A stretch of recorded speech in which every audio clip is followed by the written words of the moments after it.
The greater good. Hey everybody, Greater Good Mining here. If you haven't subbed to my buddy Sterling Specter yet, you're making a huge mistake. Go sub to him. I'll leave his link to his YouTube page and his Twitter page in the description below.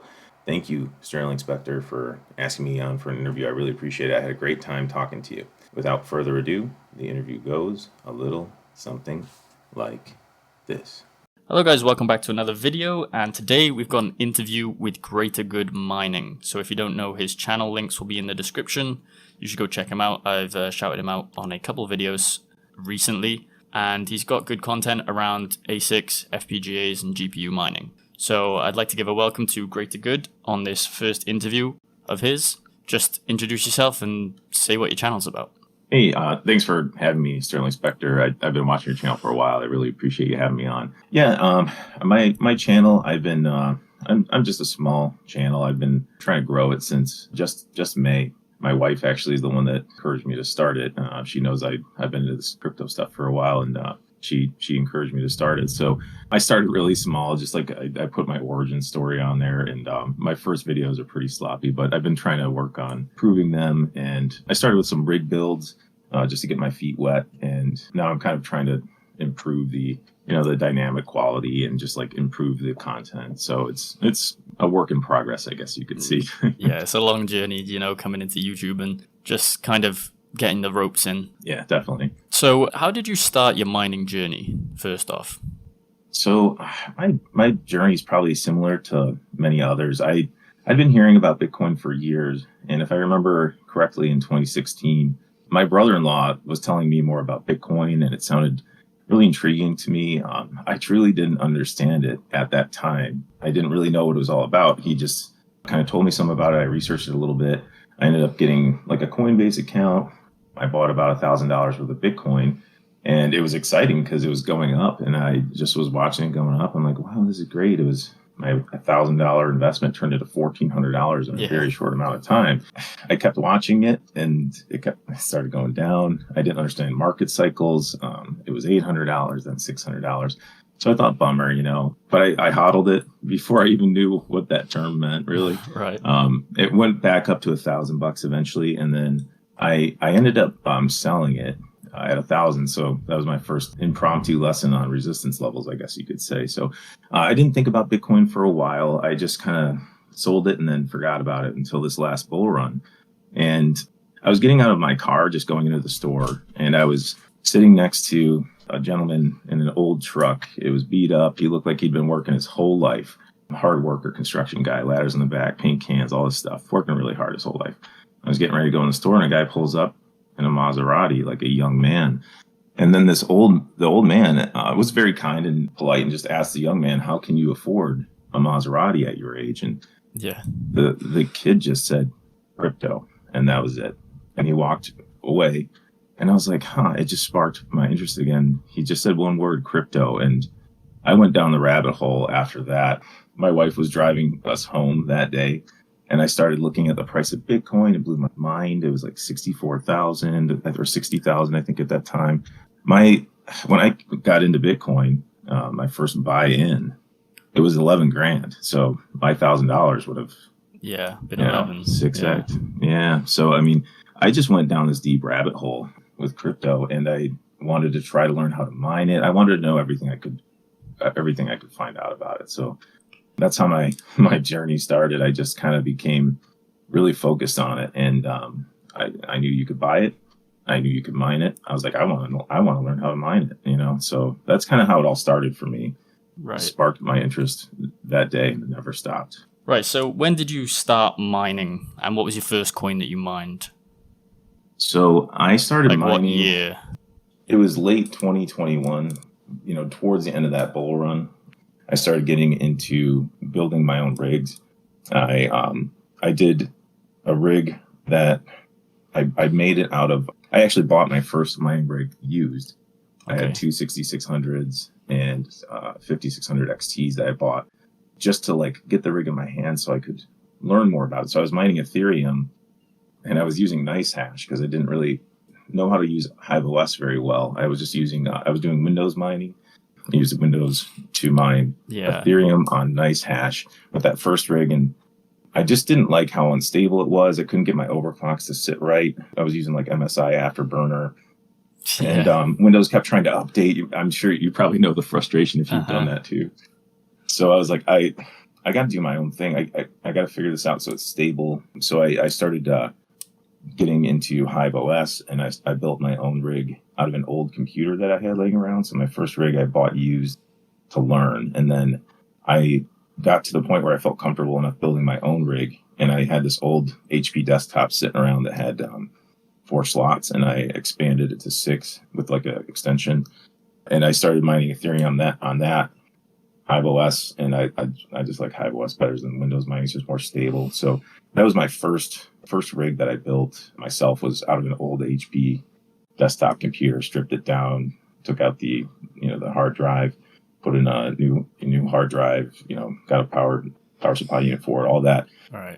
And that was my most stable rig. The one I built myself out of old junky parts sitting around. That thing never failed me. Good load out, never. Did that have the previous GPUs from it? The 1600s. Oh yeah, I stripped out. I actually bought more. I bought 6800s. I left the first rig on with my 6600s and 5600 XTs on Ethereum on that first rig that I bought, and then I built a second rig with my old computer, and I bought some 6800s and started kind of expanding the rig slowly but surely. Everything was so expensive back late 2021 to I just couldn't ham into it. I couldn't ape into it at that time. I didn't feel comfortable spending so much money on something that I wanted to learn more about. I didn't feel like very comfortable buying those GPUs at that prices. I tried to look back and see how much they were, and then I compared the prices. I'm like, this is crazy buying these for this expensive. So slow start at the end of the last bull run. And that's kind of how I first started my first rig. So it was Ethereum. That was my first coin that I mined. On mainly AMD cards then? Mainly AMD cards, yeah. I started getting frustrated with my 5600 XTs because it was hard to find good overclocks, and it was hard for me to get them stable. Once I got them stable, they were great, but AMD cards are a little trickier to get the overclocks right for, I would say. Yeah. I have a mix of AMDs and NVIDIA just because I like that I have the option. Some coins do better on AMD cards and vice versa. Some do better on NVIDIA. So it's nice to have a little mix. Yeah, so after the Ethereum merge, what did you start mining after that? So I went straight into Ergo. Actually, I was mining Ergo before the merge. Oh, okay. And I kind of, I was trying to prep. I didn't want my rigs to just shut off that fateful day when they went proof of stake. So I was trying to prep ahead of time, and I liked Ergo's project. I like that it's a fair launch, and layer 1 and smart contracts, all that stuff. I like Ergo, and I like that it was more efficient too. So I like the AutoLeco's algorithm. So I switched a lot of stuff over to Ergo, and kind of like just watch the merge happen, while I was mining Ergo. I think that got the highest hash rate, didn't it? It did. Yeah. Unfortunately, it had that difficulty bomb. The difficulty skyrocketed, and they didn't have it built into the algorithm, or the team didn't have it set up where the difficulty adjusted fast enough for all the people that wanted to switch to Ergo. So I did mine it at a loss for a while to support the project. I really like Ergo. I just I didn't want to watch it fail. Yeah. So I did mine at a loss for a long time on Ergo until that difficulty adjustment was changed around. So I still like the project. I still mined it after that. I was dual mining Ergo and Kaspa for a while after that. Yeah. So what electricity rates are you working with to mine Ergo at that time? So at that time, I have an interesting setup. I pay for power in one location, then I have limited free power in another location. Right. So it's very limited power in my other location. It's like I try to keep it at like 1800 watts. So I guess my average power rate between the two would probably be about like 8 cents or so. Right. Okay. So it's really not bad compared to a lot of the other areas of the country. it's a nice average that I can deal with and I can work with and not take too much of a hit. So that's why I definitely wanted to help Ergo with the getting through that bomb, because I could afford it and I like the project, you know. Yeah, as soon as the merge came in, I had to turn off all my rigs. Yeah. Did you have anything set up beforehand, or did you just like shut it off and just kind of watch and see what happened? I just shut it off because it was like in the UK, it's like 40 cents per kilowatt hour. Oh wow. Yeah, so basically nothing's profitable. Even Ethereum was hard to make profit on. Wow. Yeah. Yeah, that's a high rate. So after Ergo, what project did you go to after that? So I've kind of mixed some projects in there. I did mine Ravencoin for a little while. Like I said, I was dual mining Ergo and Kaspa. Right. I really like Kaspa, obviously. If you see my channel at all, I feel like yeah, Kaspa's a good one. So I feel like I kind of want to just stick with one project right now to talk about mostly, because I'm a newer channel, and I kind of feel like maybe if I just focus on that, I'll know it well enough where I can help people too. So I really like Ergo and Kaspa, but I switched to Kaspa on GPUs. You know, evolving so fast, it's kind of hard to mine now with GPUs, obviously. So I kind of progressed from GPUs, and then in January I started mining Kaspa on FPGAs, and then you know the story's starting to play out with the IceRiver ASICs now. So so what's the mining situation right now for you? What overall do you have? So right now, as far as equipment goes, I've got an Octominer X12 Ultra with 12 3070s in it. Right now I have it on Ironfish. I had everything on Dynex, but then I went on a trip and I knew I'd be out of town when Dynex changed its setup back to, I guess you get less hash rate on the Dynex algorithm. They had to change some things around with their algorithm. So I knew that was going to happen. So I had to kind of change everything back to Ironfish, because I had nice stable overclocks on all my rigs on Ironfish, and I didn't want something to happen while I was gone. So right now I'm mining. I only got one of my rigs on Dynex because I haven't had time to like redo my overclocks and make sure everything's running smoothly. So right now I've got 5 6800s on Dynex on one of my rigs, open air rig, and then I've got the X12 Octominer with their 12 3070s running Ironfish. I have a 6-card 3070 rig that's just off right now that I'm going to work on today, getting back on Dynex again. Then I have helium miners. Actually, I kind of forgot to tell you about that. Helium, I aped into that one too during the last bull run, because it seemed exciting, and I was like, wow, this doesn't pull any watts, and I thought it was cool. You know, I thought it was a cool project. I loved watching the Hex. You know, I don't know if you've done helium at all, but it's kind of fun. I'm like, oh man, this antenna's hitting stuff way out there. Like I mess with so many different antennas on helium, just for fun, you know. But also it was profitable. Now, unfortunately, I hodled the helium in the IoT tokens. They're not worth a whole lot right now, but it was fun. I've got FPGAs right now on Ironfish. I got 6 TH53s on Ironfish right now. That rig build that. Oh yeah, we did a little experiment, you and I. Yeah, we did. We were trying to figure out how to get 2 different algorithms on one rig, kind of almost like a dual mining setup. That was fun. So they're all on Ironfish. All my FPGAs are on Ironfish right now.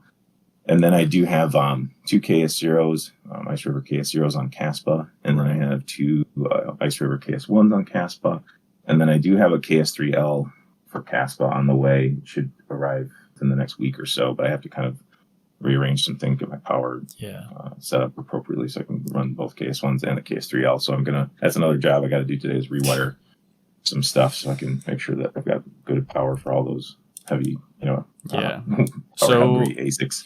What is the ROI like for the KS0s? Have you already ROI'd yet? Yeah, so I've already ROI'd on my KS0s and my KS1. My first KS1, I ROI'd a while ago, even including the import duties. There's like 25% import duty. So right now, I think if I look at my Tangent wallet, I think it's about $24,000 worth of Kaspa in there. So the ROI would have been, including import duties and shipping and all that, it would have been $20,000 to ROI in that first KS1. Yeah. I was lucky enough to have it all work out, honestly. I know, it's been kind of like a perfect storm for Kaspa, hasn't it, with all these ice rivers? It sure has. It's just working out. I've had a lot of other projects that haven't worked out quite as well, obviously. So I'm pretty excited. Things are working out well for Kaspa right now. I took the risk and got the ice rivers, and it's working out good. They've been pretty good company so far. Right. So how much did you pay for the KS3L? KS3L right now is like 20 grand. Because I got it up here. Let's have a look. Yeah, that's pretty much what I paid right there. Okay. I think it was actually like 21. The prices are dropping every batch, and yeah, $19.99. Yeah, so I paid a little bit, just slightly more than that for mine, because my batch is the August 1st through August 10th batch, and I think that batch, if I remember correctly, is like mid to late August, and it could be as late as early September that those arrive now. So they have to kind of drop that price, because I think the last time I checked, the network difficulty on Kaspa was like over 4 petahash. Yeah, so bring it up here. Let's see what we can. Yeah, 4.28. Yeah, a lot. It's going up. Yeah, and they haven't even shipped all those KS3Ls yet. So that's just the tip of the iceberg. So do you think that you'll be able to ROI on this KS3L? I feel like obviously like down the line, but as quick as the KS0s. I don't know if I'll be able to ROI as quick as especially my first batch, KS0s and KS1s, because everyone was afraid to order from IceRiver. I put my pre-order in like as soon as it went live in April. I was like, I'm going to take the risk. If it works out well, I'll come out way ahead. And I think that when I was mining on my KS1 and KS0s, like the network hash rate, I think it was in the like low to mid ones. And sometimes, like, I think when they were flipping rigs off, it would hit down to like 700 or 800 again, if I remember correctly. So I think, I don't know, I was kind of like, almost felt like guilty how well it was pulling in the Kaspa at that point. But it's all changing now. So I really don't know for sure. I'm guessing at least like a month or two ROI. I'm keeping up with some people in my Discord that kind of have information from manufacturers over there that are saying that maybe the KS3s aren't quite ready yet, like the actual KS3s from IceRiver. I'm not sure when those ones will ship out. That may, I think, have a big window of August to September for theirs. So if I get this KS3L this week and the network difficulties in the 4s and 5s, I have a feeling I won't ROI as quick as the KS1, the first one I had, but I mean, a couple month ROI, 3-month ROI, I'd be fine with that. And that's better than anything I've ever done, you know? Yeah. Even if it's 6 months ROI, better than anything I've ever done. I probably haven't even ROI'd on my GPU rigs. The GPU honestly. ROI was like, I guess the standard was around 8 months on Ethereum. Mm-hmm. So anything below that you're doing pretty well. Right. And obviously Kaspa's like prices like super high right now, so definitely, the ROI might be way quicker. That's true. You're right about that. It seems to be pumping pretty nicely right now. So what are your plans for expanding in the future in terms of mining? So like in the short term, I'm just trying to optimize the setup that I have right now. I'm a little limited in what I can do as far as power goes and like heat, like controlling the heat. Yeah. I'm in Florida and it's hot, really hot right now in the summertime, 90 degrees. So I want to just optimize my setup for now. I don't want to like really sell anything off. I might get more FPGAs so I can be more efficient. And, I've been buying ASICs more to try and obviously be more efficient with like Kaspa. And I didn't have a choice with Kaspa. I would have kept buying on GPUs if it wasn't for the ASICs in the network. Yeah. But for now I want to optimize efficiency and try to just kind of max out my current setup. And then in the future, I'm in more of like a townhouse condo kind of setup. So I don't have land where I can put a shed or a barn, but eventually I would love to have something like a dedicated, very large shed or like a very small barn that is just strictly dedicated to crypto. So it can kind of get good airflow, have a nice power setup ran out there. Like have a beautiful setup, like hobbyist miner or one of those guys that have like a nice crypto shed out there. I mean, you're all lucky because obviously you're in the US, so you've got those kind of electricity prices. But I think mining in like at least Europe is pretty much over. Yeah, I'm very sad to hear that because it's a hobby that I wouldn't want to give up if I didn't have to, and it's really hard when your electricity rate's that high. Yeah, I've been thinking about moving somewhere that has lower, but there's not really anything feasible apart from maybe even Canada or the US. Yeah, Rabbit Mining and Red Panda, they got the good electricity rates up there. Yeah. It sounds like. Maybe would you ever consider hosting your gear? Are you able to? Yeah, so that's what I did after the Ethereum merge. I sent a couple of rigs out, but then it just the profitability just wasn't there, so I ended up just letting them buy them off me.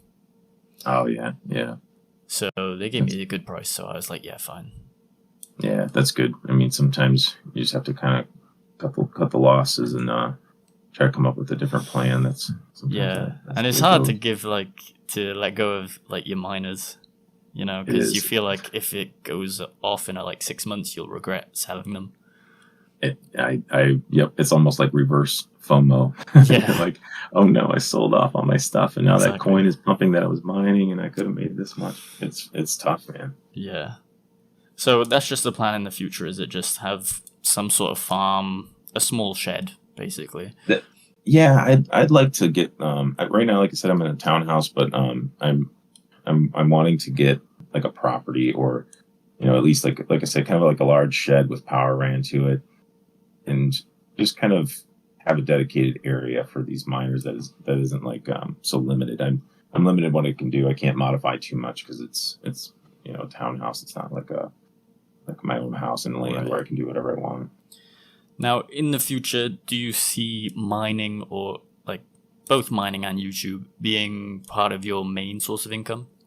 I'm leery about anything like that because I would love that. I would definitely love that, but I've gone through pretty rough times. Like in 2007, 2008, when the economy went really bad, I watched a lot of friends and family that had really good tech jobs that were paying very well, or jobs in general that were paying very well, but they weren't. I guess the word I'm looking for is like they kind of could be done away with, if you know what I mean. And right.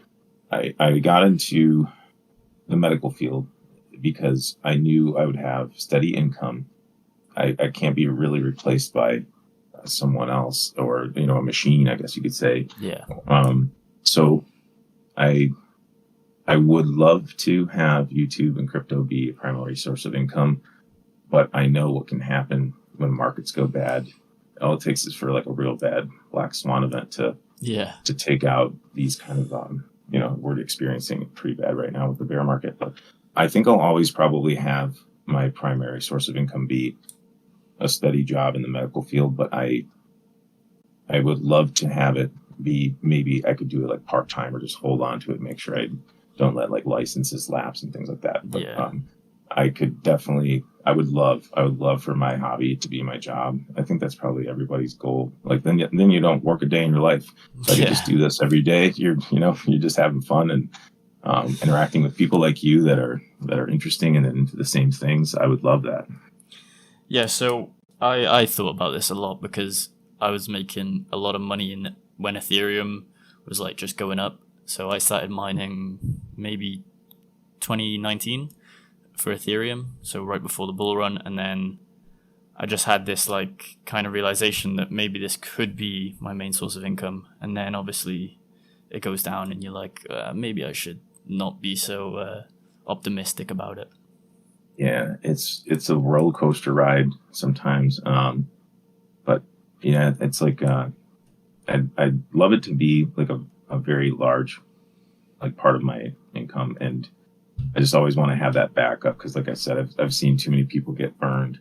Kind of, my grandpa, he named his boat Irrational Exuberance because he was very smart with markets. Yeah, and he was a hardworking guy, but there was irrational exuberance during the .com bubble, and there's been multiple times in history where people think that the gravy train's just going to keep rolling always, and it's been proven time and time again that that's not true. So I try to keep that in mind. My grandpa was a smart guy with his money, and I try to kind of follow his lead a little bit. Right. Yeah, okay. So what is the plan for the future of YouTube now? You know, I never thought I would even have this many people following me. Honestly, I started off just trying it out and seeing how it goes, and it's worked out really good. So I want to keep going with it. I'm gonna do my best to try and improve like my content and just keep up with what's going on. Right now, it seems like everyone's super interested in Kaspa, which works out well for me because that's what I've been really interested in. And I want to just kind of keep going with it. Eventually, I want to branch out into more coins, but it seems like when I do other videos, they don't get as many views, and I don't necessarily care as much about just getting pure views and hours watched. I just want to have fun with it. This was just kind of started for fun, and like I said, my wife encouraged me to go for it. So so far it has been fun. I'm not sure if you and I'd be having this conversation right now if we both weren't content creators in crypto. I love being able to talk with you and other guys that are into it. When I have conversations with people outside of YouTube and Twitter and Discord and all that, they just glaze over when I talk to them about this stuff. Like they don't get it, and it's nice to talk to people that do. And I also want to help people out. I've been watching you guys for years, and I've learned so much. And if there's any way I can help teaching others, I love it. I love when I hear people say that they watched something that I did and they learned something that helped them. So yeah, I would really like to continue. I'm going to kind of continue to aggressively pursue information and put it out there in a timely manner and try to help other people out. And just hopefully my channel just kind of keeps growing. I mean, it's doing really well so far. Seeming, how long it's been, because normally it takes around, I'd say, a year to get 1,000 subscribers on average. So you're nearly there. I mean, and it's Thanks, been, man. how long did you start? Did you say May? I started in May. Right. Yeah, I think it was just timely with me taking the risk on the ice rivers. Everyone kind of is interested in Kaspa. I've made quick friends with some people in the community. Red Panda Mining has been very, very helpful to me. He's kind of put my banner up in his garage and everything like that, and that was really nice. And then you shouted out and helped point my channel out. I think when I had maybe 300 subscribers. So I really appreciate you putting my videos on your videos. It's really nice. That's why I like this community. Everyone seems very welcoming and helpful, and we all just kind of want the best for each other. It seems like. So I feel like it's not like any other communities, like even in the crypto space in general, they don't have that kind of everyone helps out each other. Yeah, I agree. It's a weird space, not weird in a bad way, but just enigma.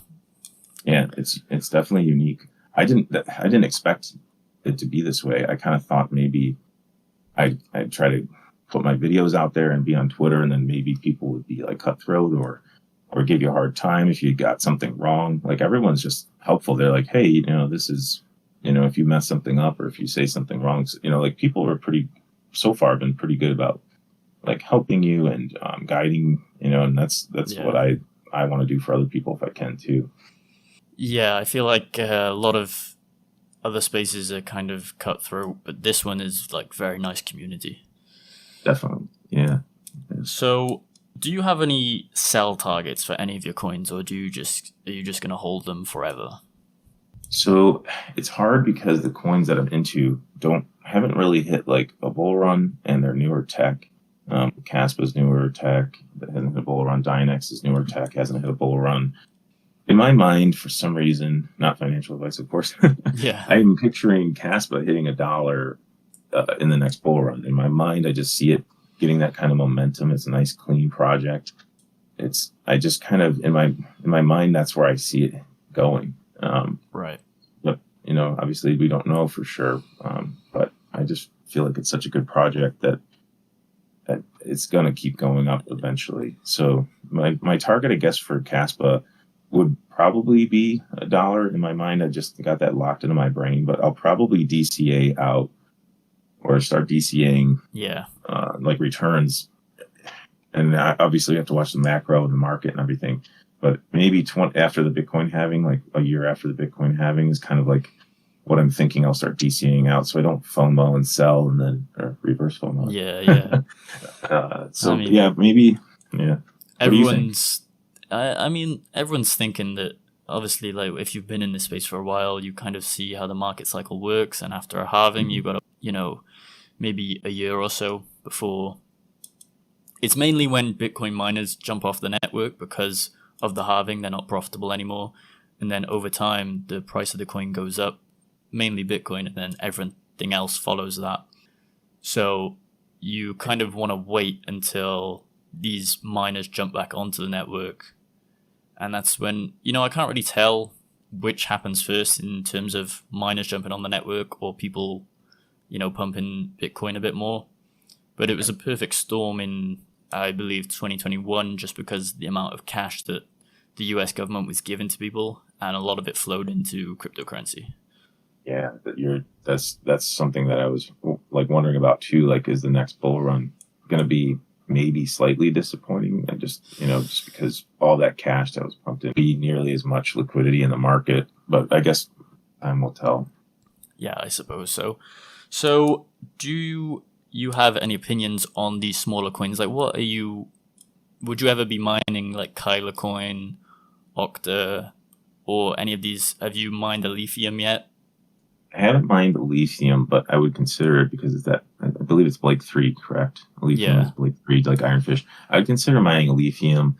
I was looking at mining Radiant. I might try to switch my FPGAs over to Radiant. That project seems it's kind of like similar to, I guess everyone seems to be trying to do like layer ones that are faster. I need to research it more. I was listening to some interviews, and it sounds like a good project. That's another one that I would consider hopping on and mining, especially with the FPGAs. I just have to, the rig setup will be very different for the FPGAs on Radiant. I have to do a motherboard apparently with my TH53s instead of like a dev board. So I just haven't had time to do it yet. But yeah, I would definitely consider mining Radiant, especially with the FPGAs. I like my GPUs on Dynex. They run efficiently, and I like that project. I think it's very interesting. Not just because it's pumping it. It seems like it pumps with Kaspa. Yeah, I was thinking that as well. Yeah, that's a nice chart. Yeah, it is, isn't it? So I think I don't know when I made my first video on it, but it might have been before in 2022, maybe. Yeah, somewhere around there. So the price of it has just skyrocketed since then. I've been watching your videos on Dynex. I saw some of those emails back and forth with the team that you had. Yeah, there's still some questions around, obviously, that proof of use will work.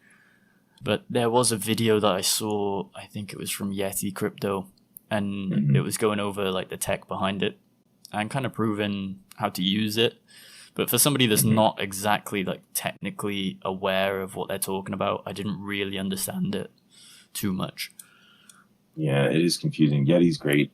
Deep miners, they've got their own pool. That's the pool I use actually. It's Yeti's pool, Deep Miners pool, it's called. Right. And yeah, when I've watched some of the videos, and I found it very interesting how they were trying to use it to optimize support beams. I believe it was in a video, and they were able to solve something that would have took much longer for human architects to kind of like optimize. You probably saw that video too, I'm sure. Yeah, I think it's this one here. It's so interesting. And I wish I could understand the tech more also, as far as like the neuromorphic computing and, the chips, they kind of like virtual chips that they're talking about. Yeah, I don't really understand that too much. Like I say that in my videos a lot. I'm like, I don't understand how it does it. But yeah, it's beyond my depth of knowledge, but I'm just going to keep looking into it and try to make sure I understand it better. But I just like the project overall. Like it's interesting to me, especially the proof of use will work, and AI. Yeah, is going to be. I think it's going to be a major player in the next bull run. So any coins that kind of can show that they're helping with that kind of tech, I think they're going to be do well. So are there any plans to mine proof of useful work on Flux when it comes out? Flux, I haven't really dug deep enough into, and I know that they're trying to get their, like the Octominers set up to be more friendly for someone that hasn't built a rig like this before. But it sounds like their proof of useful work is going to be great, but it's going to be more complicated for someone to set up a rig on that doesn't have deep knowledge of building computers, and it's almost like setting up a server. It sounds like to some extent, and I don't have that deep of knowledge on it. Not that I couldn't. I would work hard towards learning. I love learning anyway, but I just haven't had the time to dig deep enough into Flux and what is going to be required for proof of useful work. I don't even think they've released. I was watching some of the stuff at Mining Disrupt. I don't think they've released their benchmarks yet. So even the guys that know what they're doing haven't been able to set anything up quite yet because their benchmarks haven't been publicly released yet. So what channels are you mainly watching to get information?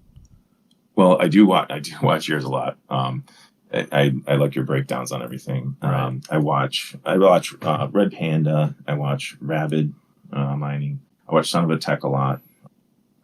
Let's see. For overclocks, I don't know if you ever heard of Kiwi Crypto. He hasn't put any videos out in a while, but I like watching his overclock videos. No, I haven't watched him. He's pretty good for overclocks on different NVIDIA and AMD cards. Yeah. But yeah, it's like Son of a Tech, Rabid, Red Panda, you, of course. Just the standard ones, yeah. Yeah, pretty standard ones. I was just seeing if there was any other kind of YouTubers that I hadn't seen or explored yet. I would say Kiwi Crypto is one that maybe not a lot of people know about that has really good overclocks on different cards. He goes through spreadsheets and he adjusts everything kind of like he hones it in perfectly for efficiency, and I like his videos.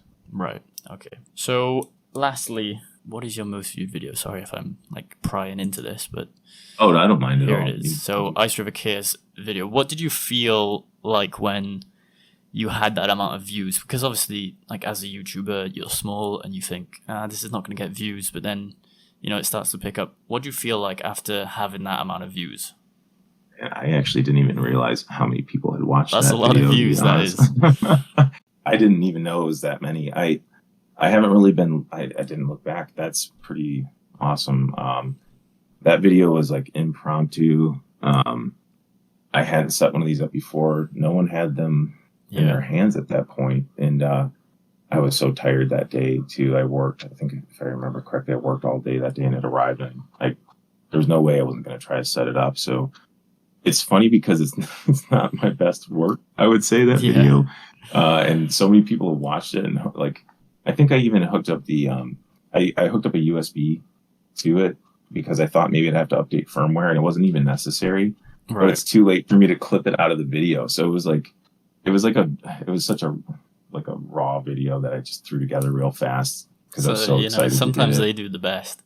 I guess so. Maybe that people could like truly feel the excitement. I didn't even know they had that many views, honestly. And I was almost going to redo that video. I was going to redo like an ultimate setup guide on the KS0. But then I was like, there's a lot of these are already out there. I'm not sure if it's valuable to anybody to see me do another KS0 setup video. I was working hard on actually doing that. But then they updated the firmware and changed the way the fans are. And I was like, maybe it's better just to keep doing smaller, shorter videos to update people rather than do a whole nother setup video. Maybe I'll just let that one be that raw video that somehow people like and seem to still be watching, apparently. Yeah, I mean, it's got good retention on it, I suppose. So is there anything that you like, any milestone in YouTube that you really want to hit from here? I mean, I guess I never really truly had a goal. I was just starting it out just to see where it would go. I guess like 1,000 subscribers would be great. I'd be happy. I'm happy where I'm at right now. Honestly, I really didn't think I would get this much traction this fast. And I've got growing pains. You could probably see from some of my other videos. I had like the ratios improperly set on my. I had like an old GoPro I was shooting with, like a Right. 2014 GoPro. So Yeah. you'll see growing pains in my videos, but maybe that's good because maybe people see I'm real. I'm just a regular guy, and I just started this just for fun, and it's going somewhere. And I don't really have a goal, but 1,000 would be great. I'd love to have 1,000 subscribers. But I'm very happy and thankful for where I'm at right now. I mean, it will start to take off because I feel like it's an exponential thing when you're getting subscribers. Like I was only getting 50 maybe a month, and now I'm getting like 200 a month, which is, extremely like more, I guess. That's awesome, man. But you deserve it. Your videos are great. It's a good feeling. And then when you hit that 1,000 and you get that monetization, even though it's like $10 or something, it's still good. I'll take $10 from YouTube. Thanks, YouTube. Yeah, Appreciate I the know. cash. That's awesome, man. I remember when you had, I think you had hit 2,000 subscribers, and now you're up to, is it like 2,270, I believe? And it seemed like that happened pretty quick. Maybe it's because things are starting to turn around, too. Maybe, yeah. I mean, for Kaspa, that was like, everyone was just, because I've got so much Kaspa content, and as it's taken off, people want to research, so they just, I'm out there, I guess. Yeah, definitely. You're, like you said, it's kind of like ramping up. I think everything seems to be ramping up a little bit.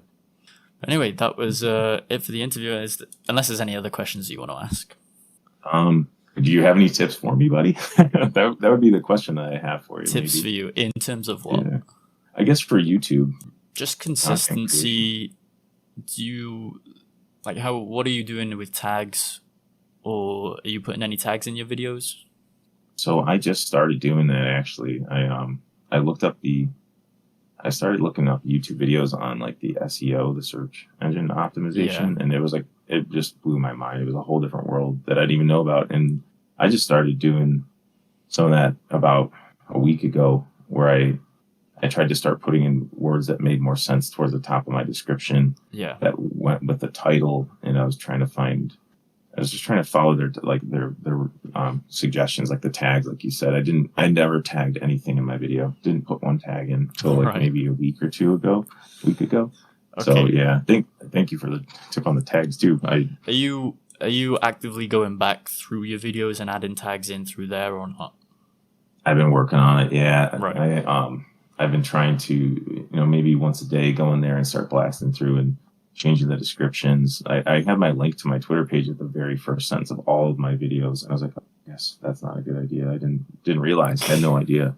So I started trying to put the description more like towards what the title was, especially the first, like, I guess they say 25 characters or something like that. So yeah, I've been going back through trying to adjust the descriptions in the video and start adding tags. And I mean, I did a video that I really liked. It was Ironfish versus Ergo versus Kaspa versus Dynex. Right. And it has like 145 views, and it took me like all day to make. And I really liked that video, but it's got no traction at all. So I was sometimes you dump a load of time into it and it just fails. Yeah, it was an epic fail. I've had many videos like that. Yeah. I mean, like you said, I guess you just got to keep putting stuff out there and just see what sticks, I guess. Yeah, and listening to your audience, obviously you've got your Discord, which I'll link in the description of the video, but they'll be like giving you tips on what they want to see. Just listening to them is good as well. That's true. I've gotten some people that have requested videos, and I've got to try to make some time to get those videos done because they're good suggestions. Like I want to try and get one of my KS3Ls on Hive OS. I guess that's something new that it's just starting to. I think it's like beta testing or something like that. So that's one of the videos I was going to try to work on, but I just run out of time faster than I'd like. There's not enough time for all the videos I want to make. Do you have access to the community tab? Yeah. Yeah, I'm sure I do, and I haven't done anything with it yet. I haven't done playlists. I haven't. I saw your channels. I liked your channels section on your video. I need to work on all of that. Let me see what you're talking about. Oh, right, yeah. Just like how you had other creators in there. Like I would like to start doing things like that, putting other content creators in there. And I don't have any playlists set up at all. So I definitely need to work on that. I mean, it doesn't really matter too much. It's just I feel like if I'm using the community tab, I get a lot more pulse on what my channel members or subscribers are thinking, if that makes sense. Right. So you just ask like random questions on there, and most of the time they'll reply with something like, I'll give you an example here. Some people, are you selling Kaspa at your all-time high? And then, you can just see the comments here and just, give you a little feedback. I did vote in that, and I said, no, never. I did vote in that one. But yeah, so... I voted in a lot of yours, actually. Well, that's a good one as well. Do you see yourself mining Verus coin in the future? I've been watching Retro Mike. Oh, that's another YouTuber. I've seen a lot of Verus coins videos lately. Yeah, he's got tons of good phone mining videos. I'm worried about spreading myself too thin, trying to pursue too many things. And I've been watching those videos because I'm like, that is cool, man. Like, I know a lot of those guys got deals on like Samsung AO3 or something like that on Prime Day. Right. And then they just started blasting out content on phone mining Verus, and it sounds like it's super efficient. And maybe that's something that would be good for countries like yours where the ore is just not reasonable, and maybe that's a profitable way to get back into mining, So I would consider it. It's just I'm going to spread myself too thin if I pursue too many things. Strangely enough, I was speaking to some creators that were making Verus coin videos, and they said that their highest demographic or whatever is people in India, which is, I don't know whether they can't get GPUs or something like that, or maybe just phones are relatively available there. Right, yeah, maybe it's cheaper to get some of these. I've heard of people even getting old phones, like used older phones that do really well on Verus coins. So maybe there's a major used phone market out there. And like you said, maybe it's prohibitive with the cost of GPUs or power. I'm not sure what their power rates are in India either. But yeah, I don't know how it actually works. I've seen I don't think you can do it on iPhones, can you? I don't think so. I think everyone's getting these Samsung phones, especially like the AO3. I bet you any money they're going to start selling out these phones. People are probably wondering why is somebody ordering 5 to 10 to 20 Samsung phones, and they're like lower level Samsung phones. But they have the same like CPU capacity as higher level ones. Is that why they're buying them so low? I think so, but you know what? I'm gonna have to defer to Retro Mike or one of those guys on that one. I haven't dug deep enough into it to know why these phones are so good, but that seems to be the model. If I remember correctly, Samsung AO3, I want to say it is, seems to be the one that everyone's trying to get a hold of now. So I don't remember the reasons why, but I know that one's working out pretty well for a lot of people. Yeah, I was thinking of making a video on it soon. Yeah, I think it's the battery too. I think that some of the phones that have different type of battery, they get really hot, and I've heard they like tend to expand when they're trying to run that hard all the time. So I think the battery in the AO3s are good too for it.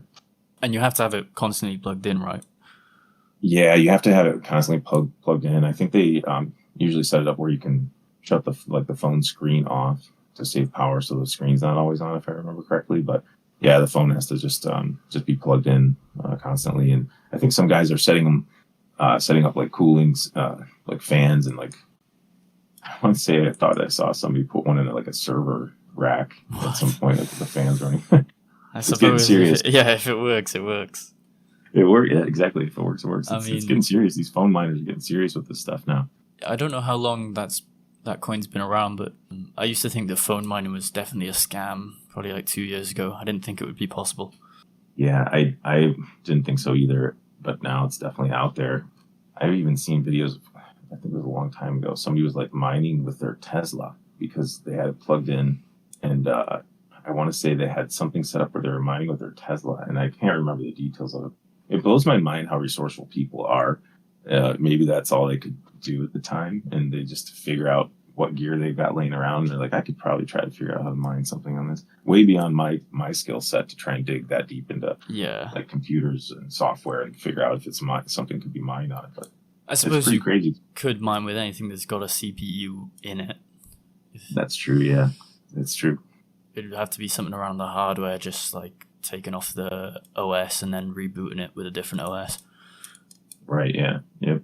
Yeah. It's interesting. People find a way, Yeah, they always do. Hey, you're still here? If you're still here, comment I heart Sterling Specter down in the comment section below. And thanks for listening. I hope you enjoyed the interview. And don't forget, keep it decentralized for the greater good. The greater good.